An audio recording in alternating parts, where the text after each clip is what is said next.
네, 오늘 어린이 주일이고 또 올은 가정의 달이라고 하죠. 제가 이제 한국 교회에서 되게 존경하는 목사님 리스트가 몇 분 계시는데 그중에 한 분이 이재철 목사님이시고 이제 은퇴하셨죠. 100주년 기념교회를 이제 마무리하시고 은퇴하셨는데 이분 설교는 거의 다 들은 것 같아요. 제가 거의 하나도 안 놓치고 다 듣고 책도 많이 보고 많이 배우고 따라갈 수 없지만은 그런 것 같고 이 어린이 주일인데 제가 이 메시지에 너무 많이 공감을 많이 했어요. 왜냐하면 지난주에 이제 한빈이가 이제 코로나가 이제 조금 종식돼서 유치원을 처음 출근하셨는데 제가 이제 출퇴근을 제가 담당해서 하고 있잖아요. 아, 유치원 가는데 얼마나 서럽게 우는지 가기 싫다고 그래 놀다가 집에서 코로나 때문에 한 2달을 놀다가 유치원 가서 공부도 해야 되죠. 뭐 배우기도 해야 되죠 하니까 너무 서럽게 우는데 그 우는 게 그 거짓말로 이렇게 가짜로 우는 게 아니고 정말 가슴에서 우러나온 눈물을 흘리더라고요. 제가 이 부모가 벌써 인생이 이렇게 시작이 되는구나. 그래도 가야 된단다. 다 이러고 아침에 같이 울고 보내주고 그게 며칠 동안 이렇게 적응할 때까지 되더라고요. 오늘 이 영상처럼 사실 우리가 아이들에게 이렇게 해줄 수 있는 게 많지는 않아요. 우리가 진짜 해줄 수 있는 거는 우리 아이들이 평생 예수님을 의지해서 평생 우리의 인생의 눈물을 닦아주실 그 하나님을 알고 또 예수님을 알고 닮아갈 수 있도록 우리 가스펠교회 모든 주일학교 아이들, 지금 아이들은 교회에 나올 수 없어서 가정에서 대다수가 예배를 드리고 있는데 우리 가정에 있는 모든 우리 주일학교 아이들, 우리 귀한 아이들을 축복하고 또 응원하고 또 기도합니다. 또 우리 가스펠교회 우리 모든 어른들이 우리 아이들의 후견인, 영적인 후견인이 되어주시고 또 기도의 배경이 되어주시고 내 새끼 내 손자만 기도하지 마시고 우리 가스펠교회 아이들 중에 부모님 믿지 않는 아이들도 있고 하기 때문에 우리 아이들을 위해서 여러분이 기도해 주셨으면 좋겠고 우리 아이들 몇 명 오기도 했어요. 그래 또 가정에도 있는데 우리 박수로 우리 아이들 축복 한번 해줬으면 좋겠어요. 네, 우리 다 현장에서 축복받을 수 있겠네. 네, 감사합니다. 레위기 23장입니다. 23절에서 25절 아주 짧은 말씀이지만 우리 절기 오순절 다음 절기죠. 제가 대신 봉독해 드립니다. 여호와께서 모세에게 말씀하여 이르시되 이스라엘 자손에게 말하여 이르라. 7째 달 곧 그 달 첫날은 너희에게 쉬는 날이 될지니 이는 나팔을 불어 기념할 날이요 성회라. 어떤 노동도 하지 말고 여호와께 화제를 드릴지니라. 아멘. 여러분 지금 우리가 이제 절기에 대해서 공부를 하고 있는데 6월절은 예수님 십자가 사건을 상징을 하죠. 그리고 초실절 하나님 앞에 우리가 그 6월절을 믿는 하나님 백성들이 예수님과 함께 부활한다는 한 단. 하나님은 교회로 받으시는 거죠. 우리를 교회로 받으시죠. 우리 개인이 구원받는 것도 있지만 예수님을 머리로 한 우리 지체들, 예수님을 머리로 섬기지 않으면 구원받을 수가 없는 거죠. 예수님을 머리로 한 우리는 지체들이니까 구원받을 수 있는 거죠. 내 개인이 내 의로 내 공의로는 구원받을 수가 없다. 그게 초실절 부활에 관한 신앙을 우리에게 가르쳐 주신 거고, 그 다음이 지난주에 우리가 배웠던 오순절 77절이죠. 오순절은 그런 하나님의 백성들이 부활의 신앙을 가진 하나님의 백성들이 이 땅에서 어떻게 살아갈 것인지, 어떻게 우리가 이 세상의 험난한 세상에서 승리하면서 살 수 있을 것인지, 그리고 이 땅에서 우리가 전혀 새로운 삶, 하나님이 우리에게 원하시는 삶을 어떻게 살 수 있을 것인지, 그래서 하나님이 성령을 보내주시겠다. 그게 오순절이죠. 성령을 우리에게 보내주시겠다. 성령의 임재, 성령의 내주, 성령의 충만함. 성령이 임하시면 우린 변화됩니다. 그렇죠? 성령은 하나님이시고 성령은 하나님이시기 때문에 하나님이 우리 가운데 오셔서 하나님 우리하고 동행하시려고 하죠. 그래서 하나님과 함께 살기 위해서 우리는 많은 걸 버려야 됩니다. 많은 걸 바꿔야 되고 우리의 체질, 우리가 생각했던 것, 우리가 그동안 살았던 삶들을 바꿔야 하나님과 살 수 있겠죠. 여러분 집에 강아지 한 마리만 새로 들어와도 환경이 바뀌어야 되는데 안 그래요? 부모님만 모시려고 해도 집에 환경이 다 바뀌어야 되는데 우리가 하나님을 우리 삶에 모신다면 얼마나 많은 게 바뀌어야 될까요? 하나님 성령이 우리와 함께 하신다는 것, 그게 오순절이었죠. 그리고 나서 4개월이 지나고 이 7월 1일, 이 7월 1일은 히브리 달력입니다. 우리 달력과 히브리 달력은 달라요. 7월 1일이 히브리 달력으로는 새해입니다. 새해. 우리는 1월 1일이 새해잖아요. 1월 1일이 새해 첫날인데 히브리인들은 7월 1일이 새해 첫날입니다. 그 사람들은 1월 1일을 지키지 않습니다.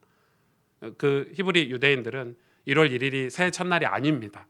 우리처럼 막 새해 첫날 막 폭죽 터뜨리고 새해가 왔다 이렇게 하지만 그 유대인들은 그날 그냥 그냥 우리로 말하면 7월 달 같은 그냥 일반적인 달입니다.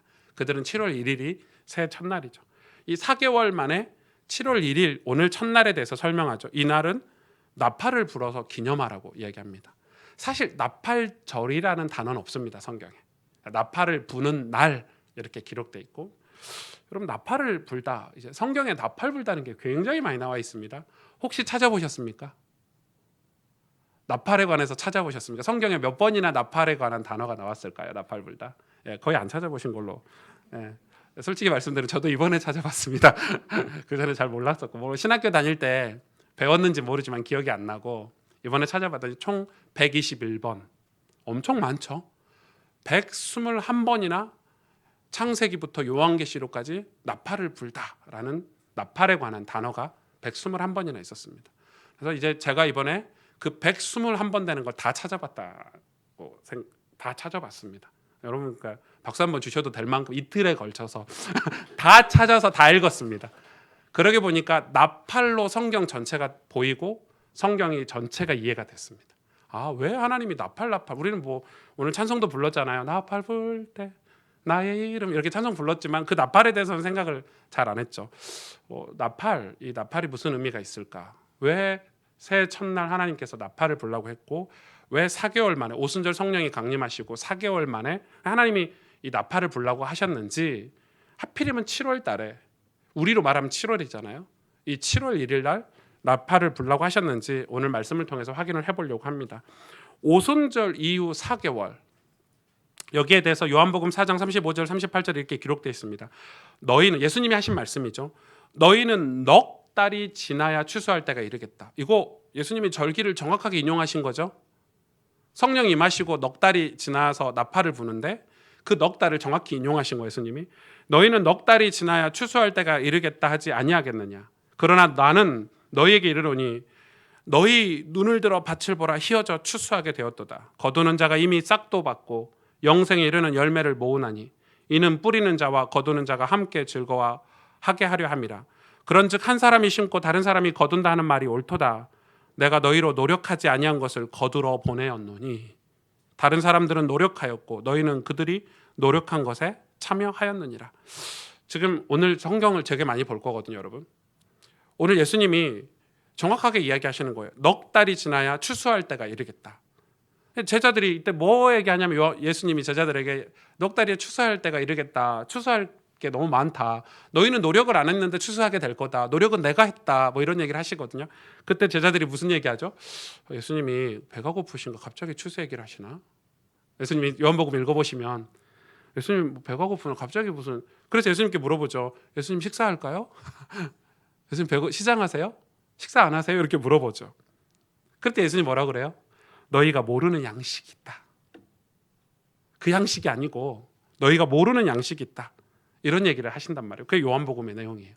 그러니까 지금 이 요한복음을 통해서 이제 우리가 추수에 관해서 이 절기에 관해서 우리가 실마리를 좀 풀어가야 되는데, 여러분 이 새해 첫날 나팔절은 딱 하루거든요.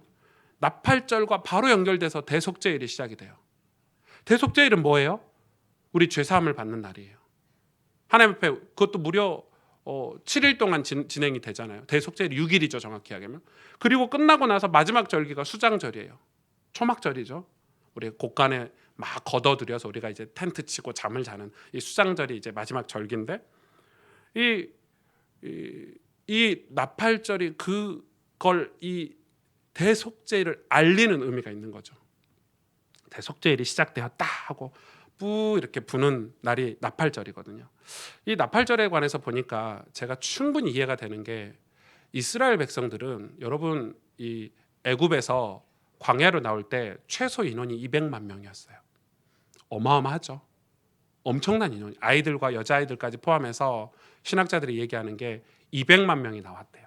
여러분 200만 명이 광야에서 이동을 하는데 그때 핸드폰이 있을까요? 지금은 뭐 카톡으로 어디로 모이세요.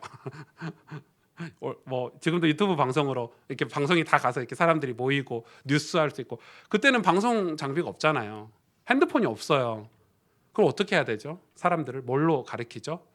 약속된 나팔 소리 신호로 가르치는 거예요. 그래서 나팔을 부는 거예요. 앞으로 직진, 뿌 길게 불면 앞으로 직진. 좌로 이동 하면은 뭐 뿌뿌 불면 좌로. 뭐 세 번 불면은 뿌뿌뿌 하면은 뭐 우로. 이런 약속된 신호를 전 이스라엘 백성들에게 다 가르쳐서 이 나팔 소리로 광야를 지나가고. 여러분 대표적인 게 여리고성 돌 때잖아요. 여리고성 돌 때.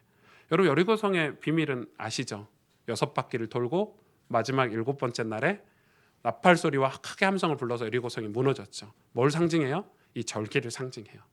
여러분 이 숫자를 기억하셔야 돼요. 6일, 7번째, 7월, 7. 성경의 7은 완전 숫자예요. 하나님이 6일을 창조하시고 7일 날 안식하셨죠.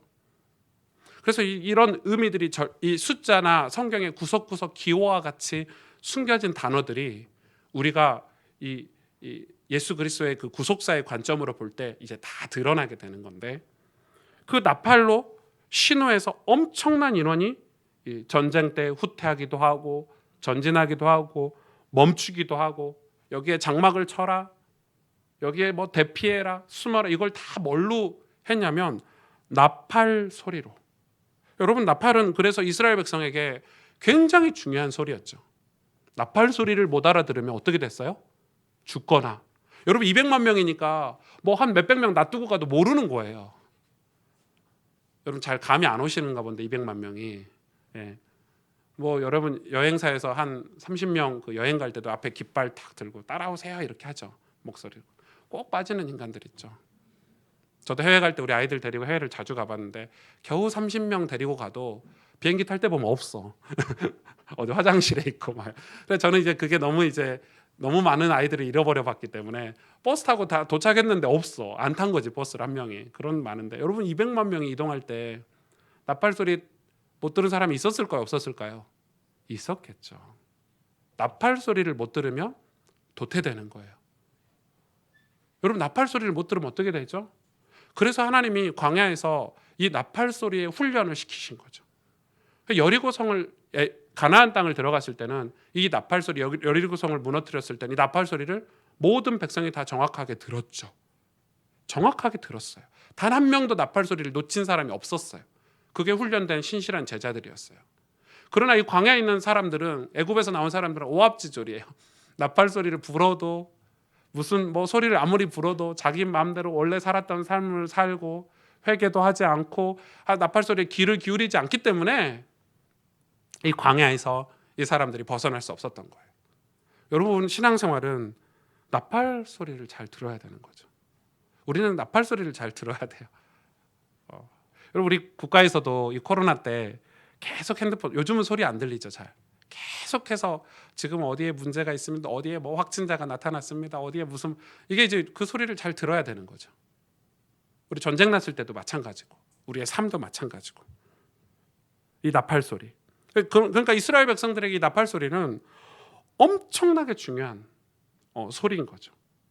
그런데 이 오순절 이후 이 4개월 동안 하나님이 추수하겠다는 거야. 넉 달이 지나야 추수할 때가 이르겠다는데 그 나팔 소리를 빵 부르는 거예요. 그러면 우리가 사람들이 대속죄일에 다 회개를 하겠죠. 회개 못한 사람은 어떻게 되죠? 그리고 나중에 수장절에 예수님이 재림하시는데, 예수님이 재림하시면 추수가 끝나는 거예요. 추수가 완전히 끝나는 거예요. 추수가 완전히 끝나면 더 이상 구원받을 길이 없어요. 그래서 이 나팔 소리는 여러 가지를 성경에서 상징하고 있지만, 자, 오순절 이후 이 4개월 동안의 이 추수 기간이 끝나고 나서 첫 번째 나팔 소리를 불 때, 그때 대속죄일 회개할 수 있는 마지막 기간이 주어지고, 그리고 속죄일이 끝나면 나팔을 마지막으로 한 번 더 불고 나서는 수장절을 지내고 나서 마지막으로 한 번 더 나팔 소리 불 때는 예수님 재림을 상징하는 거예요. 자, 그러면 이 양각 나팔을 이 성경에 보니까 이 천사들이 양각 나팔을 분다고 이렇게 기록되어 있어요. 로시 하샤나가 이제 나팔절이라는 뜻인데, 이게 나팔절이라는 뜻이 아니고 나팔절이라는 건 없어요. 이 로시 하샤나는 새해 첫날, 뭐 새해 첫날이라는 뜻의 이제 히브리어인데, 이 로시아샤나 그 나팔절로 우리가 쉽게 좀 이렇게 설명을 할게요. 그냥 이 나팔절에는 주로 어떤 일들이 벌어졌냐? 성경에 수많은 나팔절에 관한 설명들이 있지만은 제가 주요 여러분이 오늘 나팔절을 이해하기 위해서 주요 이해가 되는 성경 구절들을 몇 가지를 뽑아봤어요. 제일 먼저는 민수기 19장 1절에서 6절이에요. 일곱째 달에, 여기도 일곱째 달이라고 나와 있죠. 그 달 초하루에 성회로 모이고 아무 노동도 하지 말라. 이는 너희가 나팔을 불 날이니라. 이렇게 기록하고 있어요. 그러니까 이때 뭐 하라고 했냐면 흠없는 순양 7마리를 여호와께 향기로운 제물로 드리고 어린 양 7마리를 어린 양 한 마리 10분의 1을 드리고 뭐 속죄제를 드리고 번제를 드리고 상번제를 드리고 전제를 드려서 그 규례를 따라 향기로운 냄새로 하나님께 화제를 드리라고 기록되어 있어요. 그러니까 7월 1일 날 나팔절 날 나팔을 불면 이날은 뭐 하는 날이냐면 온통 하루 종일 제사를 드리는 날이에요. 뭐 하는 날이죠?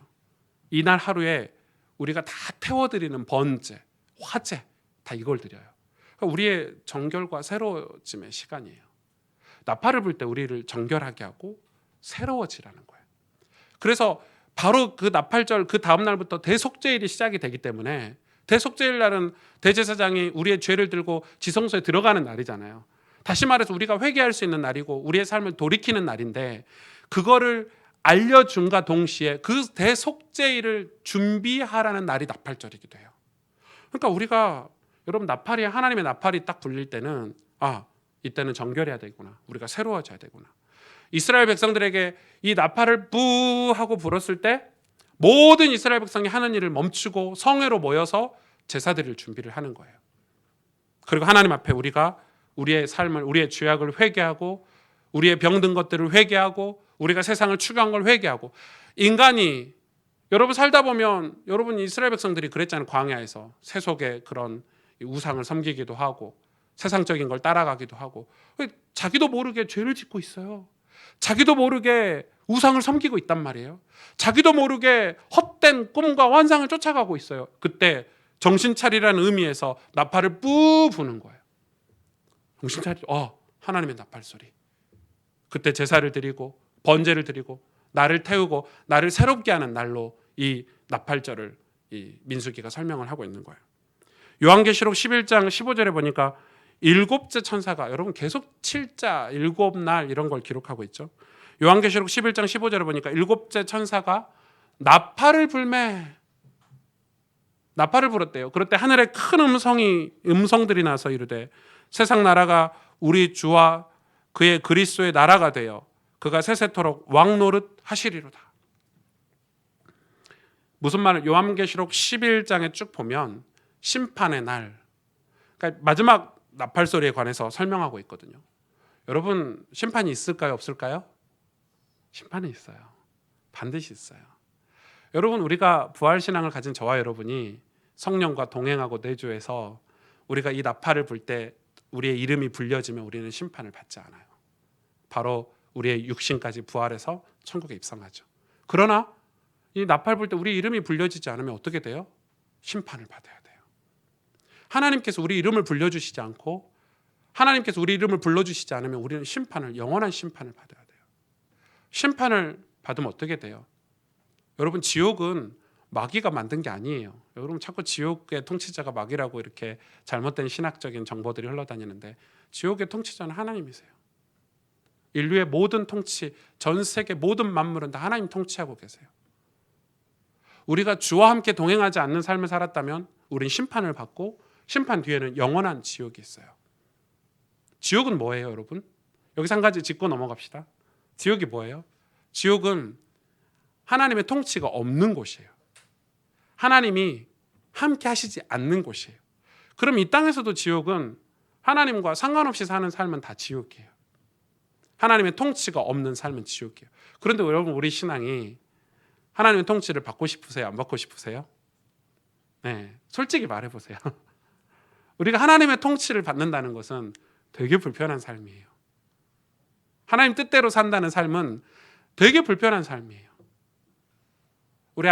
저희 아이도 이제 한빈이가 5살인데 엄마의 통치받는 게 그렇게 싫은가 봐요.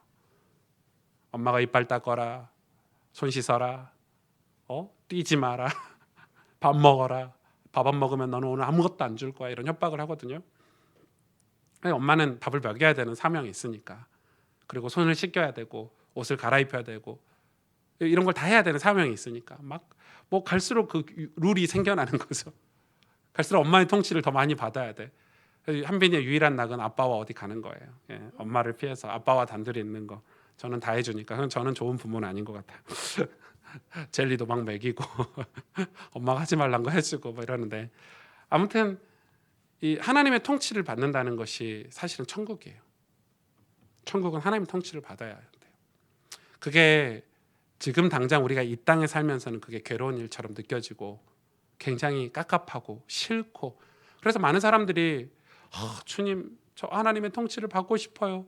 저 주님과 동행하고 하나님의 그 불꽃 같은 눈동자를 받고 싶어요라고 기도는 하지만 실제로는 그런 삶을 안 사는 이유가 그게 너무 불편하기 때문에. 그러면 그 삶은 어떤 삶이에요? 그 삶이 지옥이에요. 여러분 생각해 보세요. 하나님 통치가 없는 삶이 지옥이라니까요. 하나님이 터치가 없는 삶이 지옥이에요.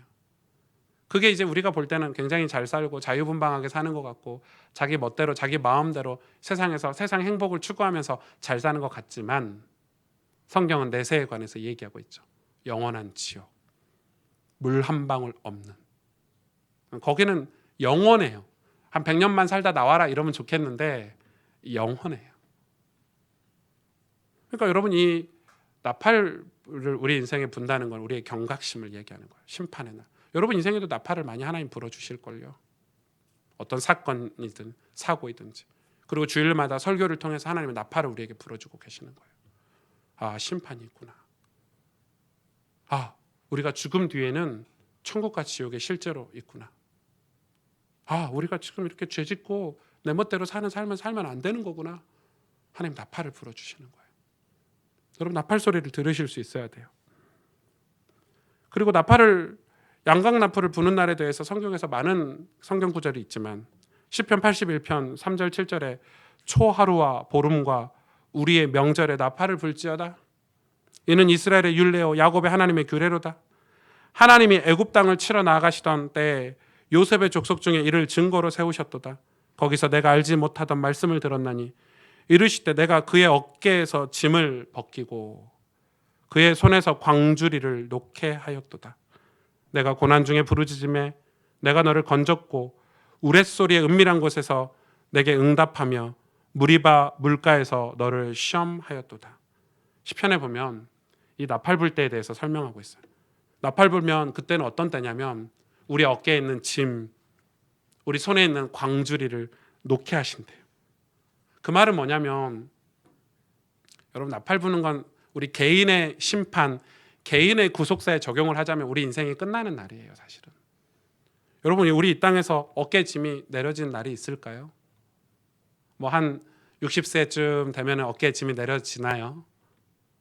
인생을 잘 살고 행복하게 살아서 한 70세쯤 되면은 손에 그 광주리를 놔줄 수 있나요? 이 땅에서의 고난은 우리가 죽음을 맞이할 때까지 계속되는 것 같아요. 아마 저보다 이 어른들, 우리 교회 어른들, 저보다 연세가 많으신 분들은, 나이가 많으신 분들은 더 그렇게 느낄 것 같아요. 심판은 그런 거예요. 우리의 인생의 심판은 우리 반드시 우리에게 나팔 소리를 불어주실 때가 있는데 그때는 끝을 상징하죠. 그러면 그때는 우리의 어깨에 있는 짐도 벗겨지고 손에 있는 광주리도 낮아지는 거예요. 다시 말해서 우리가 천국에 입성할 때라야 우리의 고난이라는 게 끝나요. 우리가 천국에 입성할 때라야 우리 삶의 그 광주리를 놓을 수 있는 거예요. 그럼 이 고난과 이 어깨 무거운 짐과 손의 광주리는 뭘 상징하는지 우리가 좀 살펴보려고 해요. 출애굽기 19장 16절에서 25절에 셋째 날 아침에 우레와 번개와 빽빽한 구름이 산 위에 있고 나팔 소리가 매우 크게 들리니 진중에 있는 모든 백성이 다 떨더라. 이제 시내산에 가서 하나님이 그 임재하시기 전에 강림하시기 전에 나팔 소리가 먼저 들렸죠. 산 위에서 부 하고 나팔 소리, 천사들이 나팔 소리를 부니까 그때 진중에 있는 백성들이 다 떨었대요. 두려웠대요. 모세가 하나님을 맞으려고 백성을 거느리고 진에서 나오매 그들이 산기슭에 서 있는데 시내산에 연기가 자욱하니 여호와께서 불 가운데서 거기 강림하심이라. 그 연기가 옹기가마 연기같이 떠오르고 온 산이 크게 진동하며 나팔 소리가 점점 커질 때 모세가 말한즉 하나님이 음성으로 대답하시더라. 여호와께서 시내산 곧 그 산 꼭대기에 강림하시고 모세를 그리로 부르시니 모세가 올라가며 여호와께서 모세에게 이르시되 내려가서 내 백성을 경고하라. 백성이 밀고 들어와 나 여호와께로 와서 보려고 하다가 많이 죽을까 하노라. 또 여호와께서 여호와에게 가까이 하는 제사장들에게 그 몸을 성결히 하게 하라. 나 여호와가 그들을 칠까 하노라. 왜요? 제사장도 몸을 성결하게 하지 않으면 하나님의 임재 지성소에 들어갈 수가 없죠. 23절에 모세가 여호와께 아뢰되 주께서 우리에게 명령하여 이르시기를 산 주위에 경계를 세워 산을 거룩하게 하라 하셨은즉 백성이 시내 산에 오르지 못하리라. 여호와께서 그에게 이르시되 가라. 너는 내려가서 아론과 함께 올라오고 제사장들과 백성에게는 경계를 넘어 나 여호와께로 올라오지 못하게 하라. 내가 그들을 칠까 하노라. 모세가 백성에게 내려가서 그들에게 알리리라. 지금 이게 뭘 얘기하고 있죠? 시내산에 하나님이 강림하셨는데 모세만 부르셨죠. 그리고 얘기해 주는 거예요. 야, 쟤네들이 밀고 시내산에서 소리가 하나님의 음성이 들리고 나팔 소리가 들리니까 여기에 들어오려고 하는데 들어오면 다 죽는다. 모세에게도 얘기했잖아요. 이 땅은 거룩한 땅이니 내 발에서 신을 벗어라. 지금 이 나팔을 불 때 모든 백성이 두려워 떨었어요. 왜냐하면 나팔 불 때는 하나님의 임재가 있는 날이에요. 하나님의 임재. 하나님의 임재는 누가 맞이할 수 있어요? 죄 없는 사람만 맞이할 수 있어요. 제사장이라도 죄가 있으면 이 안에 들어오면 죽게 돼 있어요. 여러분, 우리는 뭘로 그러면 하나님 앞에 나아갈 수 있어요? 우리가 신약에 와서 예수 그리스도께서 이 지성소의 휘장을 다 찢어버리셨어요. 예수 그리스도를 의지하고 하나님 우리를 보실 때 우리를 맞이하시는 게 아니고 예수 그리스도로 옷 입은 사람을 신부, 그죠? 예수 그리스도로 거룩한 옷 입은 신부를 하나님이 맞이하신대요. 여러분, 우리가 하나님 앞에 나아갈 수 있는 유일한 길은 예수 그리스도의 보혈의 피밖에 없어요. 여러분, 이 보혈의 피가 여러분 우리 삶에 찰찰찰찰 흘러야 돼요. 여러분, 신앙생활 우리의 노력과 열심이 아니에요. 예수 그리스도의 보혈의 피예요. 그것만 하나님 우리를 받으실 수 있고 우리가 그 임재 안에 들어갈 수 있어요. 이 나팔 소리를 불 때 하나님 우리에게 강림하시고 하나님의 음성이 들리는 날인데 이때 이스라엘 모든 백성이 두려워했어요. 신앙생활은 이런 두려움이 있어야 돼요. 여러분, 천국에 입성할 수 있으십니까? 지금 당장 천국에 입성하신다면? 우린 그런 두려움이 있어야 돼요. 두렵고 떨림으로 예수를 믿고 신앙생활 하라는 것은 겁먹으라는 말이 아니고 교회 갈 때마다 불편하게 막 겁먹고 무섭고 이 말이 아니고 우리가 천국에 입성할 수 있을까? 우리가 하나님의 품 안에 들어갈 수 있을까? 하나님 나라에 들어갈 수 있을까? 두려워하라는 거예요.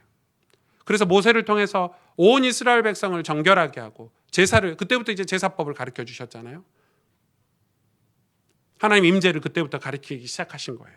시편 98편 6절 9절에 나팔과 호각 소리로 왕이신 여호와 앞에 즐겁게 소리칠지어다.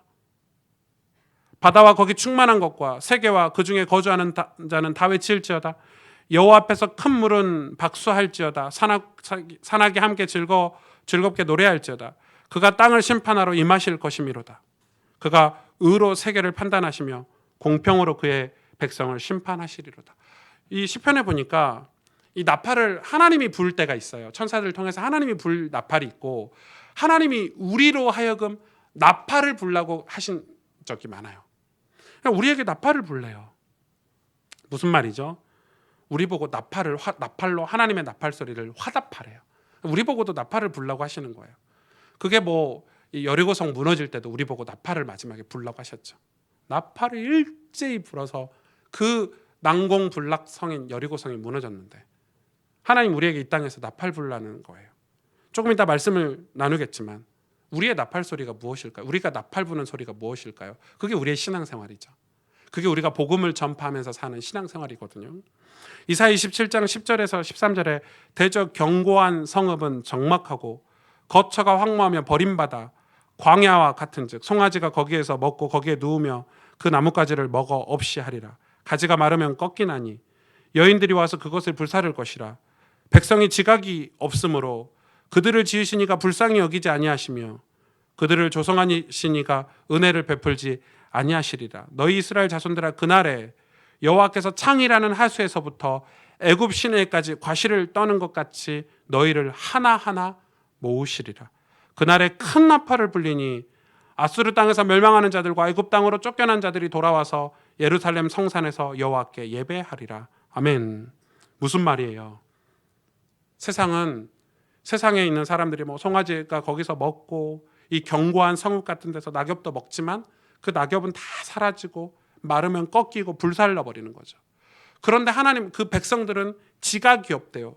여기서 지각은 하나님을 아는 지각이에요. 하나님이 누구인지를 모르기 때문에 그냥 세상에 성이 견고해 보이고 세상이 화려해 보이고 거기서 먹고 마시고 하지만 결국은 말라져서 다 어떻게 돼요? 불살라 버린대요.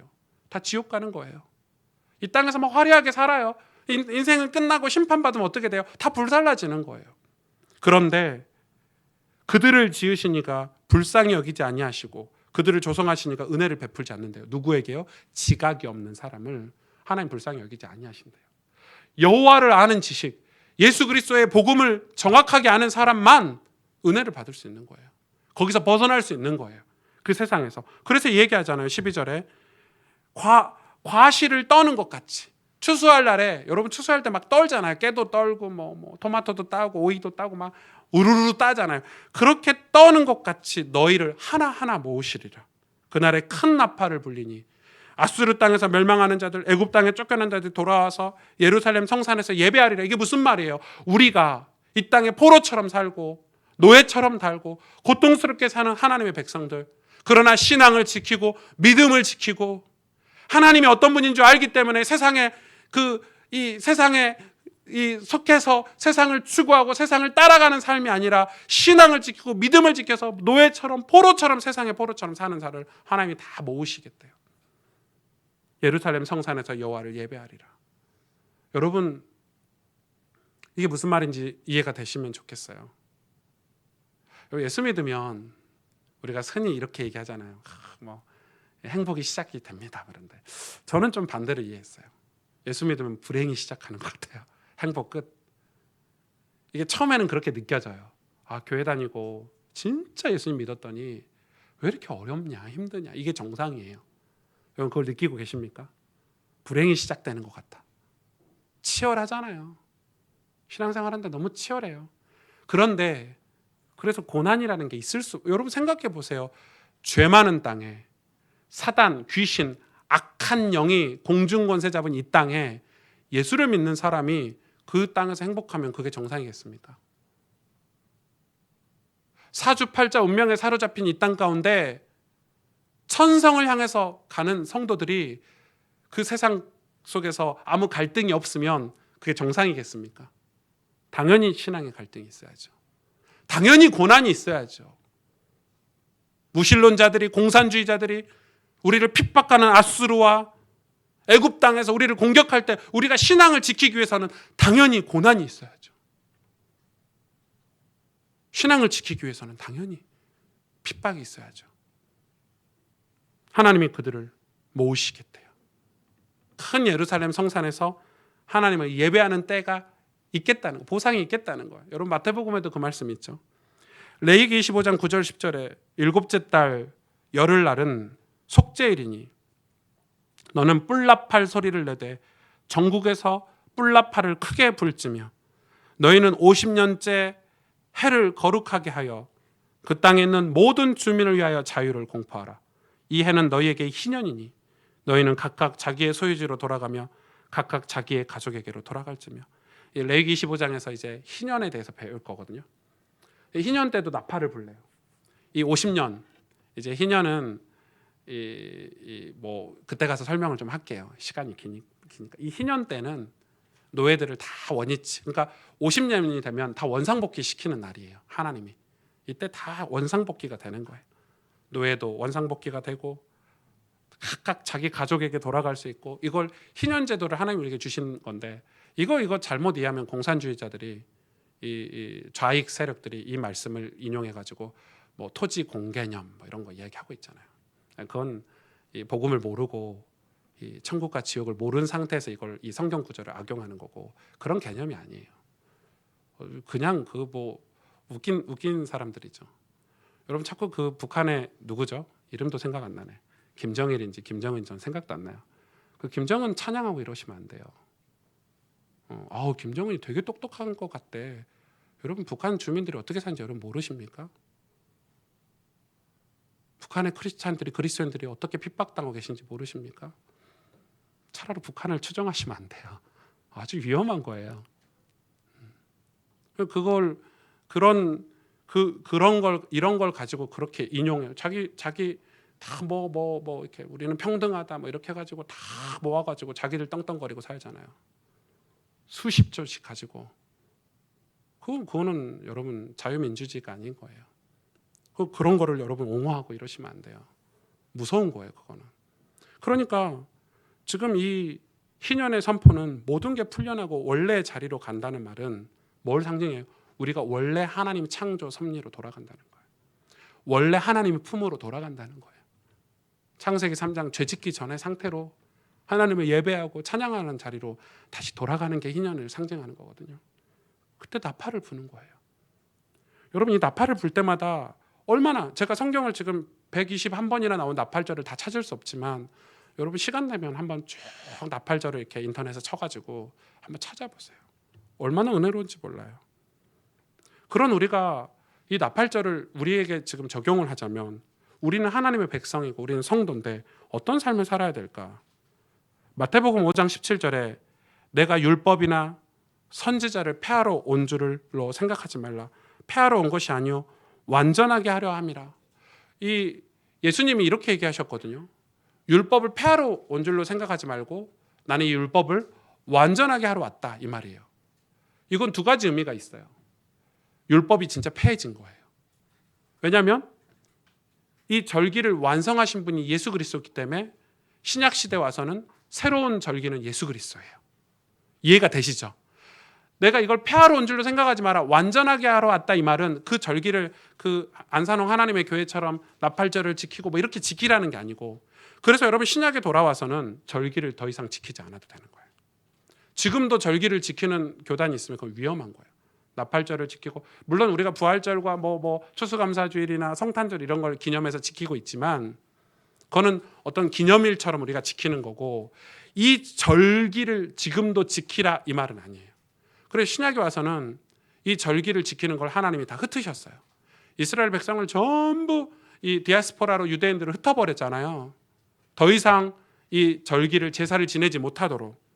물론 초대교회 제자들이 사도들이 기도하러 성전에 올라갔어요. 그거는 자기 몸에 유대인의 전통이 엄청나게 많이 남아 있었던 거예요. 이 새로운 절기, 우리의 새로운 절기는 이 절기를 완성하신 예수 그리스도예요. 그러니까 여러분 지금 잘 이해하고 들으셔야 돼요. 굉장히 중요해요. 우리에게 나팔절은 뭐예요? 예수 그리스도예요. 예수 그리스도의 말씀이고 예수 그리스도의 그 구속사적인 모든 사건들이에요. 우리 삶에 벌어지고 있는. 예수 그리스도 우리에게 새로운 절기예요. 예수 그리스도가 6월절이고 예수 그리스도가 77절이고 오순절이고 예수 그리스도가 나팔절이고 예수 그리스도가 뭐예요? 대속죄일이고 수장절이에요. 7절기를 하나로 묶으면 그리스도란 뜻이에요. 예수 그리스도가 우리에게 나팔소리가 돼야 돼요. 그래서 우리가 전하는 천국 복음이 바로 예수 그리스도잖아요. 그렇죠? 이 예수 그리스도에 대해서 우리가 전하면 그 소리를 듣는 게 나팔소리를 듣는 거예요. 우리 인간에게 이 나팔소리 예수 그리스도에 대해 복음을 듣는다는 거, 그 나팔소리를 들을 때 우리가 회개하고 돌이켜서 죄에서 벗어나고 우리 삶을 하나님을 향하게 만드는 것, 그게 축복받고 선택받은 사람이 하는 일이에요. 율법이 완전히 폐해졌다는 건 없어지고 예수 그리스도가 절기가 됐다는 의미가 있는 거예요. 구약의 율법을 지금도 지키라고, 구약의 절기를 그 절기 히브리력에 달력 있는 절기를 지키라고 말씀하시지 않았어요. 왜냐하면 새로운 절기 완성하신 그 절기를 완성한 분이 그리스도고 이 7절기가 상징하는 게 예수 그리스도였기 때문에 여러분 이게 정확히 이해가 돼야 돼요.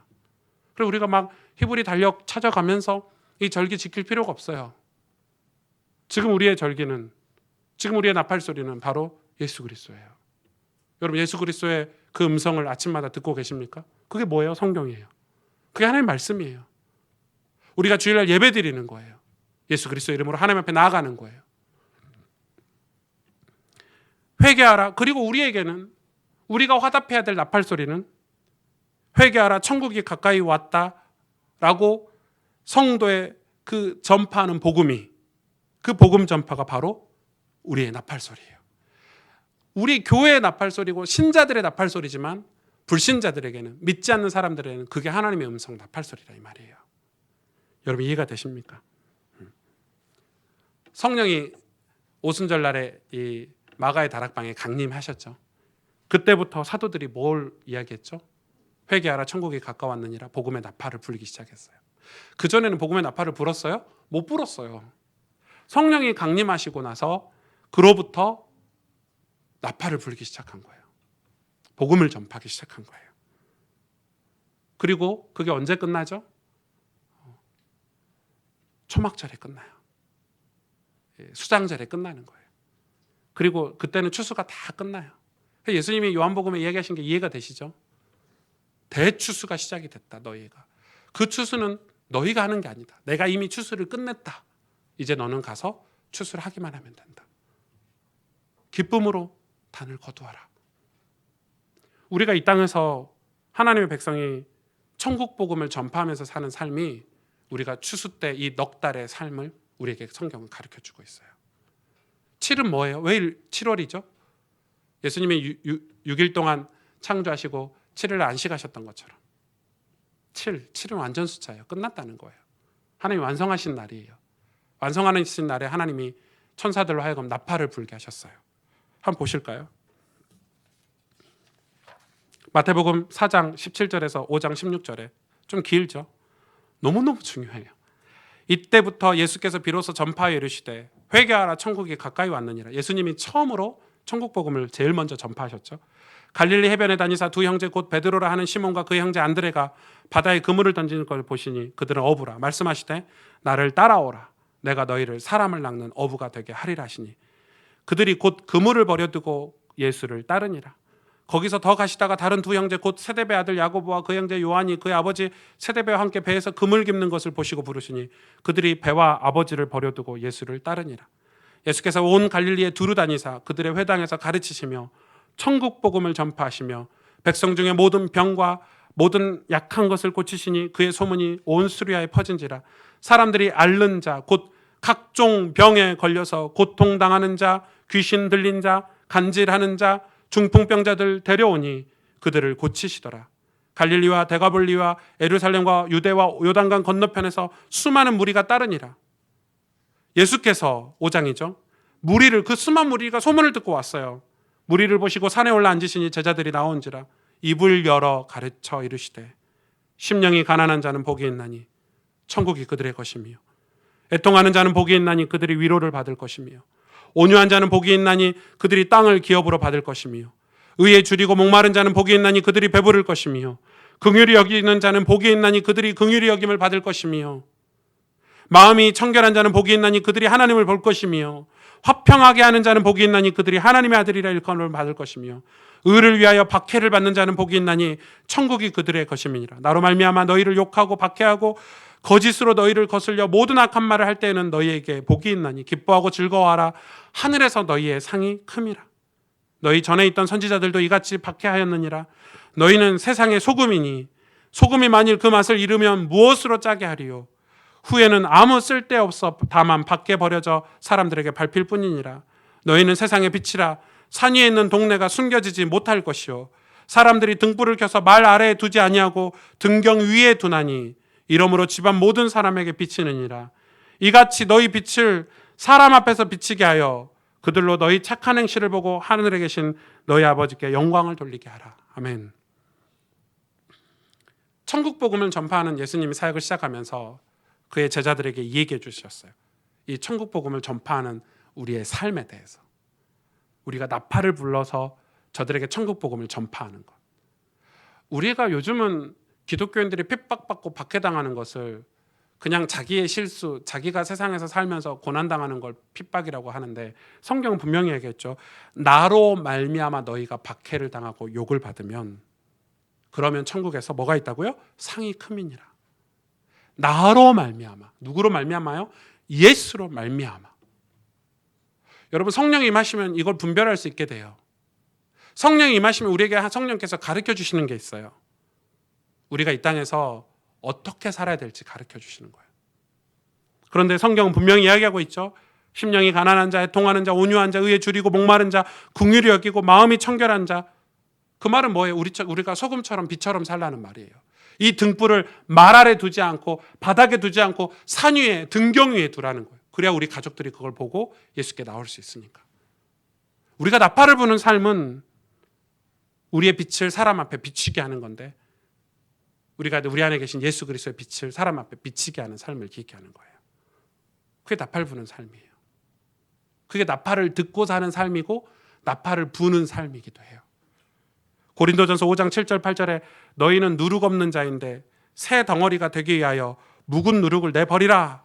우리의 유월절 양 곧 그리스도께서 희생되셨느니라. 우린 누룩이 없어요. 묵은 누룩, 세상에 누룩이 없어요. 묵은 누룩을 다 내버리래요. 이러므로 우리가 명절을 지키되 묵은 누룩으로도 말고 악하고 악의에 찬 누룩으로도 말고 누룩이 없이 오직 순전함과 진실함의 떡으로 하자. 여러분 누룩은 죄를 상징하죠. 세상의 죄악들을 상징하는 게 누룩이에요.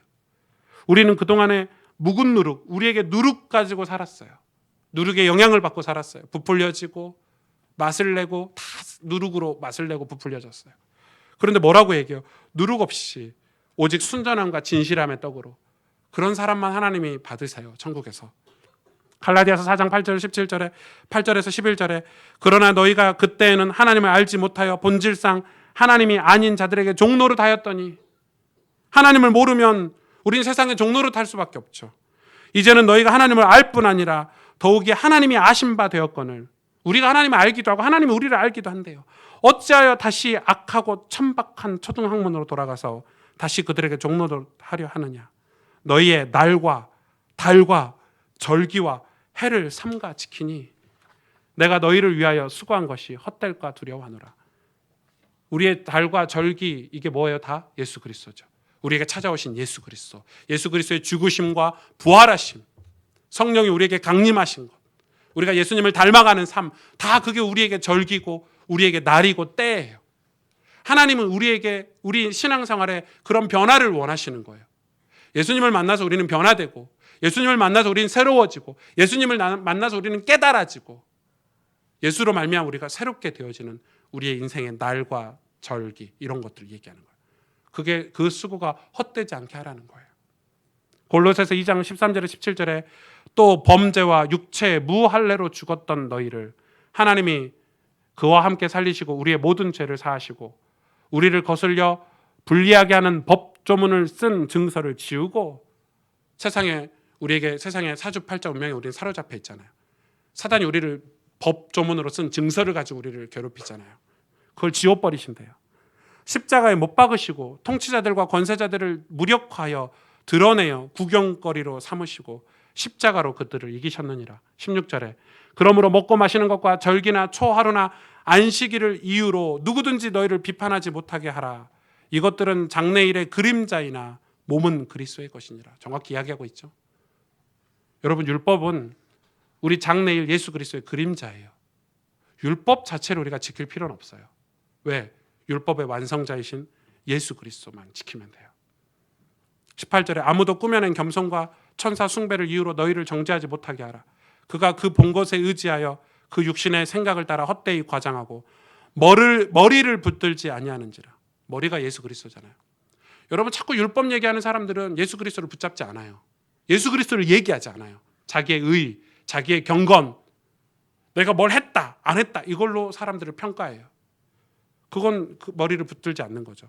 온몸이 머리로 말미암아 마디와 힘줄로 공급을 받고 연합하여 하나님이 자라게 하심으로 자라느니라.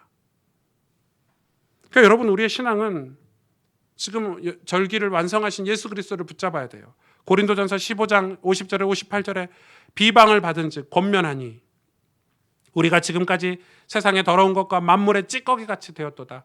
내가 너희를 부끄럽게 하려고 이것을 쓰는 것이 아니라 오직 너희를 내 사랑하는 자녀같이 권하려 하는 것이라. 그리스도 안에서 1만 스승이 있으되 아버지는 많지 아니하니 그리스도 예수 안에서 내가 복음으로 너희를 낳았습니다. 그러므로 내가 너희에게 권하노니 너희는 나를 본받는 자가 되라. 17절 이로 말미암아 내가 주 안에서 내 사랑하고 신실한 아들 디모데를 너희에게 보내었노니 그가 너희로 하여금 그리스도 예수 안에서 나의 행사 곧 내가 각 교회에서 가르치는 것을 생각나게 하리라. 18절 어떤 이들은 내가 너희에게 나아가지 아니할 것 같이 스스로 교만하여졌으나 이렇게 얘기하고 있죠. 제가 왜 이 고린도전서를 얘기하냐면은 지금 우리가 신앙생활을 하면서 우리 1만 스승이 많은 거예요. 1만 스승은 세상의 스승 초등학문 얘기하고 있는 거죠. 여러분 우리는 하나님의 나팔 소리를 들어야 되고 하나님의 음성을 들어야 되는데 제가 이번 설교를 준비하면서 되게 많은 갈등이 됐어요.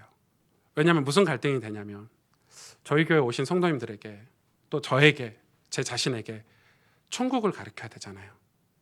천국을 가르치기 위해서는 예수 그리스도의 복음에 관해서 가르쳐야 되죠.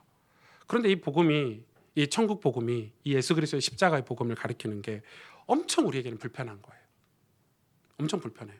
그래서 그제 이 NCCK 같은 한국교회 협의체라는 게 우리 한국교회 뭐 한기총이라든지 한교연이라든지 뭐 NCCK라든지 한국교회 협의회라든지 이런 단체들이 있어요. 교회를 연합한 단체들. 주로 이제 정치 단체들인데 특히 그 NCCK에서 이제 부처님 오신 날 이런 부처님 오신 축하 메시지를 공식적으로 홈페이지에 올렸죠. 그 내용이 뭐예요? 기절할 내용을 올렸어요.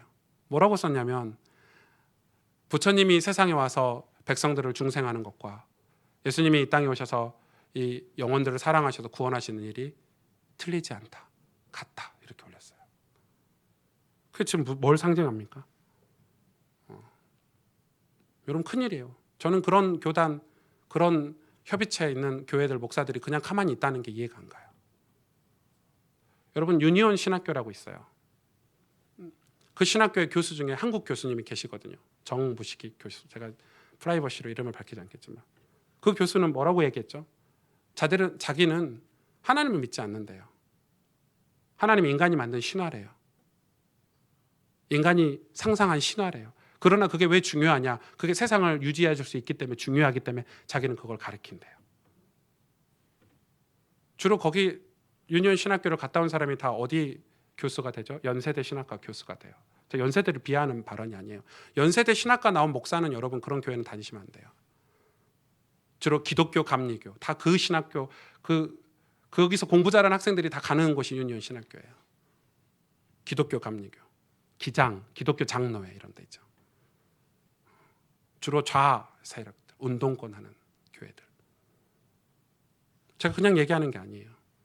근데 그 사람들은 성도들이 그걸 뭘 알까요? 성경을 읽지 않으니까 그런 목사들이 가르치고 그런 신학자들이 가르친 걸 서스럼 없이 그냥 받아요.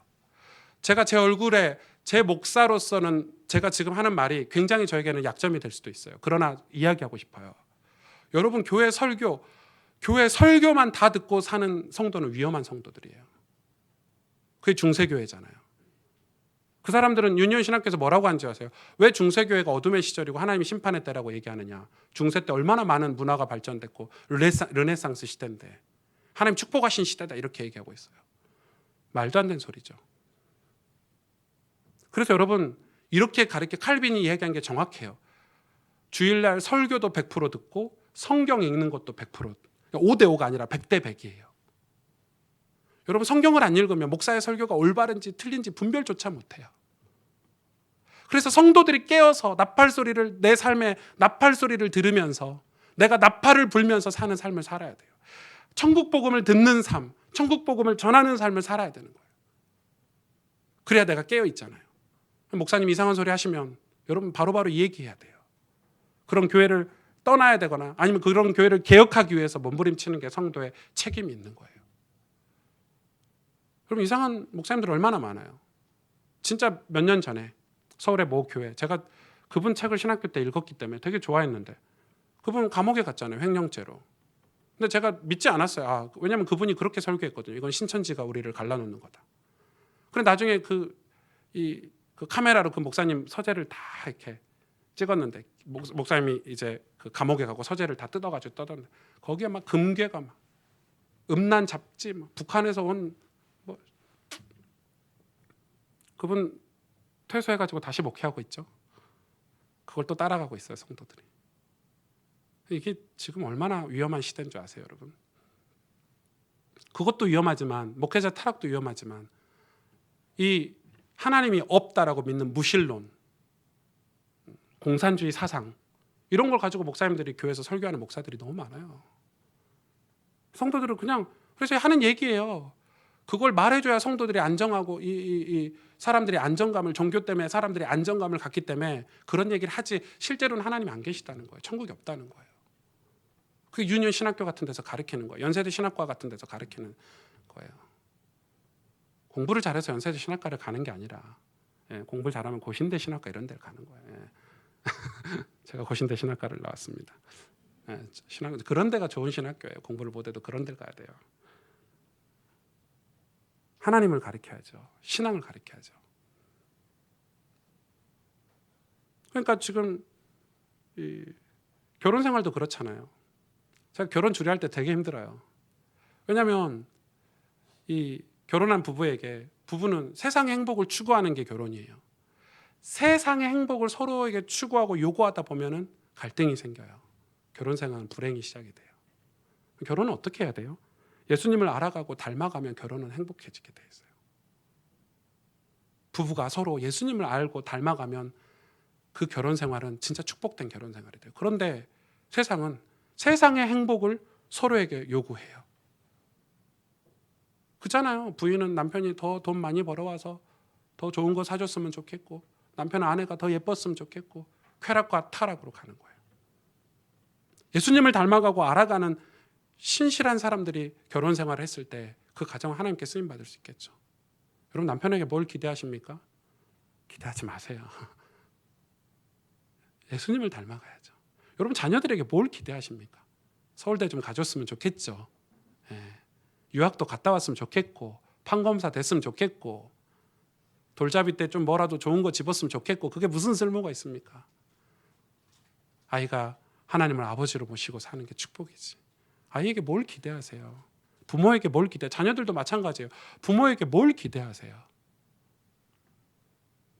요한계시록 11장 15절에서 19절에 일곱째 천사가 나팔을 불매 하늘에 큰 음성들이 나서 이르되 세상 나라가 우리 주와 그의 그리스도의 나라가 되어 그가 세세토록 왕 노릇하시리로다 하니 하나님 앞에서 자기 보좌에 앉아있던 24장로가 엎드려 얼굴을 땅에 대고 하나님께 경배하여 이르되 감사하옵나니 옛적에도 계셨고 지금도 계신 주 하나님 곧 전능하신 이요 친히 큰 권능을 잡으시고 왕 노릇하시도다.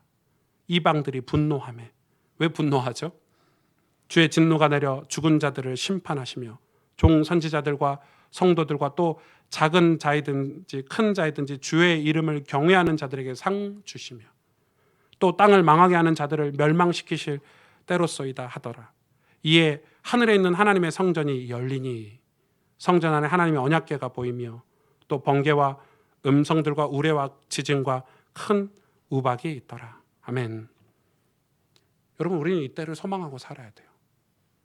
휴거는 시한부 종말론자들이 써가지고 이상한 단어가 됐지만 우리는 진정한 휴거를 꿈꾸고 재림을 꿈꾸고 살아야 돼요. 하늘의 성전이 열린대요. 이건 우리 개인에게도 해당이 돼요. 여러분의 인생에게도 하나님의 구속사가 이 인류 역사에 큰 구속사가 있지만 이 큰 구속사가 개인의 역사에도 이렇게 들어오잖아요. 여러분의 죽음을 영화로운 죽음을 준비하셔야 돼요. 하나님 앞에 천국에 입성할 죽음을 준비하셔야 돼요. 그럼 이 땅에서 우리가 어떻게 살아야 되냐 이 말이에요. 천국 복음을 전파하면서 살래요. 빛과 소금으로 살래요. 심령이 가난하게 살래요. 의에 줄이고 목마르게 살래요. 애통하면서 살래요. 예수의 이름으로 핍박받으면서 살래요. 그게 잘 사는 삶이라고 성경은 얘기하고 있는 거예요. 우리가 세상에 순응해서 세상과 협의하고 세상과 동조해서 그들과 희희낙낙거리면서 사는 삶은 이 천국이 열렸을 때 어떻게 돼요? 하나님의 심판이 임해요. 이방인들은 분노한대요. 그때를. 왜 분노하겠어요? 화가 나겠죠. 천국에 못 들어가니까. 억울하겠죠. 분노하겠죠. 그래서 우리가 이 세상 기준으로, 세상 관점으로 보면 신앙생활을 해석이 안 돼요. 해석이 안 돼요. 우리의 신앙생활은 철저하게 천국을 바라보며, 그러면 천국 바라보고 살면 이 땅에서 이상한 삶을 삽니까? 아니요. 천국 복음을 전파하며 살라고 마태복음 예수님이 가르쳐 주시는 거예요. 너희가 저들에게 착한 행실로 너희 안에 있는 빛, 예수 그리스도의 빛이 보이게 해라. 여러분 부모와 자녀와 여러분 가족들과 이웃들에게 이 천국 복음을 전파하는 삶이 우리가 이 추수 때 살아가는 이 절기를 지키면서, 나팔절의 절기를 지키면서 사는 삶이에요. 그런 삶을 늘 경각심을 가지고 깨어 우리가 회개하면서 변화된 삶을 살기 위해서 하나님이 늘 우리에게 나팔을 부신대요. 그리고 너희도 나팔을 불라는 거예요. 나를 정해놓고. 저의 나팔은 뭔 줄 아십니까? 아침에 성경을 펴는 거예요. 여러분 아침에 제가 시편을 펼 때 제 인생에 오늘 하루의 나팔을 부시는 거예요. 하나님이. 아침에 눈 뜨면 하루가 깜깜하거든요. 성경을 피면 나팔 소리로 깨우치는 거. 정신 차리자. 저녁에 잠자기 전에 나팔은 무엇입니까? 성경을 읽고 하나님 앞에 무릎을 꿇고 기도하는 시간이에요. 제 인생의 나팔이에요. 제가 묵상하는 시간. 그리고 진짜 큰 나팔은 무엇입니까? 주일 예배 시간이에요. 이 예배 시간에 모든 걸 다 멈추고 스탑하고 하나님 앞에 예배 드릴 때 하나님의 나팔 소리가 들리는 거예요. 정신 차려, 이런 거죠. 내가 너를 축복할 거야. 내가 너의 이름을 불러줄게. 하나님의 위로와 하나님의 은혜와, 왜? 힘든 세상을 살고 있다는 거 하나님 아세요. 우리가 고통 속에서 살고 있다는 거 아세요. 핍박받고 우리가 예수를 믿는다고 고생한다는 걸 알고 계시기 때문에 하늘에서 큰 상금으로 우리를 준비하고 기다리시겠다는 거예요. 여러분 나팔 불 때 주의 나의 이름이 불려지는 것, 그때를 소망하면서 우리는 어떻게 살아야 돼요? 그때를 소망하면서 우리는 어떻게 살아야 될까요? 하나님을 닮아가고 하나님을 아버지로 모시고 신앙생활하면서, 여러분 목사의 설교만을 가지고 의지하면서 살지 마시고 여러분도 여러분 삶의 나팔 소리를 들으시고 여러분 성경을 읽으시고 깨어 기도하시길 주님의 이름으로 축복합니다. 함께 기도하겠습니다.